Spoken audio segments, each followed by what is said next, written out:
Madeline was being held in the lockup. 2 days later, she finally met Jeremy. It was the same meeting room as last time. However, she looked even more battered than before.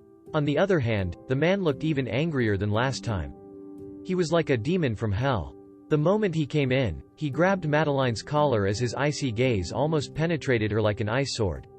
"Madeline, what did I warn you about? Is it so hard to live a quiet life? Do you have to look for death?" "Jeremy, I didn't push her. Meredith was the one who purposely let go of my hand after grabbing me. You can look at the security footage if you don't believe me. There must be security cameras in that shop. Jeremy, you'll know the truth after you see it." Madeline was holding onto the last chance at life. She kept on emphasizing her words. "The truth is you pushed Mer. It's clear as day on the security footage." "What?" Meredith was stunned. Her mind went blank. Jeremy showed her the footage. Madeline did not expect that this angle really made it look like she was the one who pushed Meredith. All of her explanations had turned into lies. She had nothing to say in front of this evidence that was presented to her. The fire in Jeremy's eyes burnt Madeline's heart. "Madeline, what do you have to say for yourself now? Mer lost her child. Are you happy now?" She could not believe this. Meredith really lost her child? Madeline clutched her stomach subconsciously. The feeling of doom became more and more intense. She looked at the man's furious face and tried to explain herself. "Jeremy, I really didn't push her. I didn't push her this time, and I also didn't push her the last time. These are all traps she set for me." "Hey." Jeremy scoffed when he heard that. That scary smile caused Madeline to shiver. "Meredith lost her child and you're still trying to accuse her of framing you? Madeline, how can there be such a filthy, lowly, cruel, and evil woman like you?" When he was saying that, he was grinding his teeth. His deep hatred and resentment were evident. "Not only did you hurt Mer, but you even have the nerve to plagiarize other people's work to scam others for money. Madeline, don't even think about seeing the sunrise tomorrow. I'll let you wish you're dead." After he said that, he pushed Madeline away before leaving. His malicious eyes peered at Madeline deviously. Aside from hatred, there was more hatred in his eyes. Madeline wanted to get up after she was thrown to the ground. However, the pain in her stomach stopped her from doing so. She grabbed Jeremy's pants with all her might when she saw that he was about to leave. "Jeremy, why are you so cruel to me? I'm carrying your child too. Then you should bury that B***starred child in your stomach along with Mer's child," Jeremy said angrily. Then, he kicked Madeline's hand that was holding his pants. Madeline's vision was blurred by her tears instantly. She was curled into a ball on the cold cement floor. It was the winter in December, but it was not as cold and bone-piercing as the words that came out of his mouth. Hot tears rolled down her cheeks, causing Madeline's vision to turn gray. Everyone said happiness was like falling leaves on a mountain. Some people would get more, some people would get lesser, while she might not even have the chance to get some. Ellipsis. Indeed, Madeline was convicted. Plagiarism, infringement of rights, and an assault that led to a miscarriage. She had to serve time for all of her crimes at the same time. Without a lawyer, Madeline was sentenced to 3 years in prison.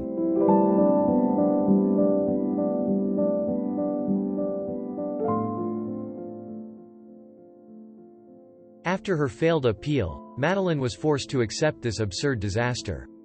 3 years. She laughed bitterly. It was still unknown whether she could live until the day her child was born. Madeline did not tell the officer about her pregnancy. She did not forget how she was so badly beaten when she told them. However, her nightmare was still here. That night, Madeline was beaten up by a gang of bald prisoners. Madeline did not have any energy to fight back.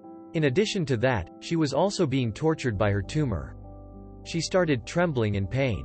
She had no choice but to curl herself into a ball to prevent them from kicking her stomach. This kind of situation would happen occasionally. Fortunately, they did not hit her stomach. Madeline reported about this a few times, but nothing happened. Every hopeless night, Madeline gritted her teeth in pain. She only managed to survive after thinking about the life that she was nurturing in her stomach. "Jeremy, you're so cruel. I fantasized about you being as happy as me when we finally met again. However, I was the only one who was obsessed with this for 12 years. Even though Daniel asked someone to send her some medication to soothe the pain in her body, Madeline still felt her body getting weaker. There were a few times she felt like she was unable to hold on anymore, but her nurturing the child was the only thing that lit up her gray world. Her child was almost 10 months old. Since she was near her due date, Madeline had an even stronger intention to stay alive. Thunder crashed on the night of the early summer. Madeline felt her heart beating uneasily.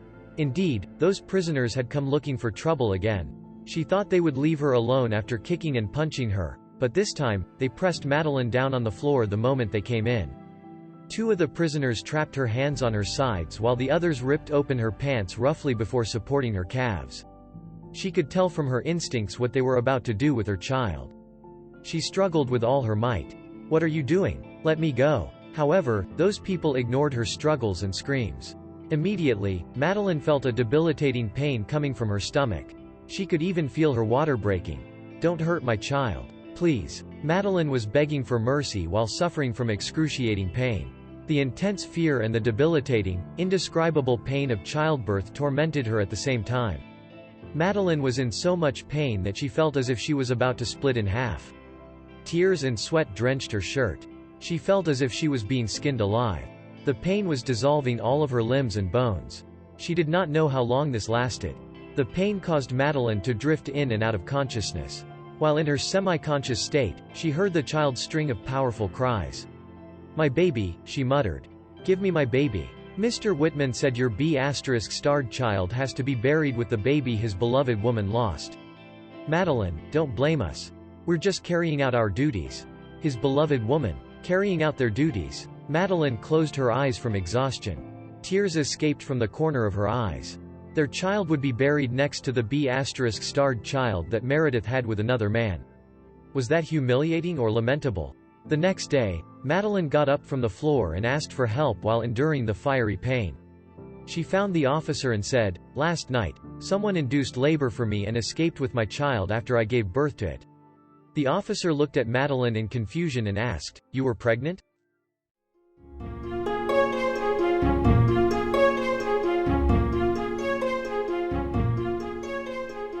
The officer's question caused Madeline's heart to freeze. It also made her come to a realization. This had already been planned from way back. Everyone was in on this. All of this happened because she fell in love with a man she should not have. Madeline grabbed the cold iron bars in despair and knelt on the floor. "Jeremy Whitman, if we could do this again, I'd rather not have met you." Madeline did not expect to live until the day she got out of jail. Perhaps the medication Daniel asked his people to send over had amazing effects with tumors, or perhaps it was her strong will of wanting to see her child who was kidnapped after they forcefully induced labor on her. In short, she miraculously lived. It was sunny the day she got out of prison. However, it could not get rid of the fog and pain that was kept in her heart for 3 years. The torture from those 1,000 days was printed all over her body and they were not going to fade anytime soon. Madeline watched as Daniela and Ava ran over to her. When Ava saw how scrawny she was, she pulled Madeline, who had no expression on her face, into her arms. "Maddie, don't be scared. I'll stay with you from now on." Madeline felt a surge of sadness rising in her chest. There was still someone in this world who loved her. While looking at the dispirited Madeline who looked wan and sallow, Daniel felt extremely sorry and remorseful. He kept on apologizing to Madeline. If he had not been out of the country when Madeline was in trouble, she would not have to face all these hurdles herself. He could at least have hired a lawyer for her. Madeline looked at Daniel, who looked extremely apologetic. "Dan, thank you. You don't have to apologize to me. You don't owe me anything. The people who owe me are that cruel witch, Meredith Crawford, and that cold-blooded man I was obsessed with for 12 years. After packing and tidying up, Daniel brought Madeline to Adam Brown for a full body checkup. After they got the report, Adam looked at Madeline in shock. "I didn't expect my medication to have the magical power to stop the growth and worsening of a tumor." "Then, can she have the surgery now?" Daniel asked hurriedly. His tone was laced with concern for Madeline. Adam frowned. "There's a high risk, so we can't do the surgery rashly.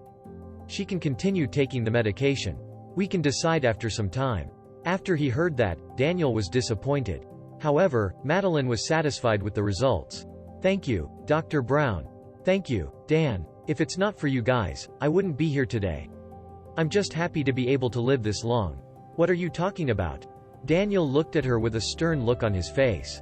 He reached out and grabbed her shoulders. "Maddie, I won't let anything happen to you." When he said that, Madeline could see his affections for her in the twinkle of his eyes. Daniel was an exceptional man. He had a great background, great looks, and great manners. A man like him deserved a better woman and not her. A woman who had been married, incarcerated, and was also going to die soon. She was not worthy. She did not want to have any relationship with Daniel. After they left the hospital, Ava insisted on taking Madeline to the beauty salon. She said she needed to give her a makeover so that she could start a new life. Madeline could not argue against Ava, so she followed her. When she sat in front of the mirror, Madeline watched lifelessly as the barber cut her dry and frizzy hair. It was as if she saw her fondness and obsession for Jeremy and the beautiful memories at the beach being cut away and destroyed. Everything ended when he asked people to snatch away her child when she was in prison. They could never go back to how it was before. A few hours later, Ava's eyes lit up when she looked at Madeline. "Maddie, it'll be such a waste if you don't take part in the pageants." Madeline did not care whether she was beautiful or not. She looked at her short-haired self and felt extremely foreign. However, this was good. This way, she could feel like she was really starting a new life for herself.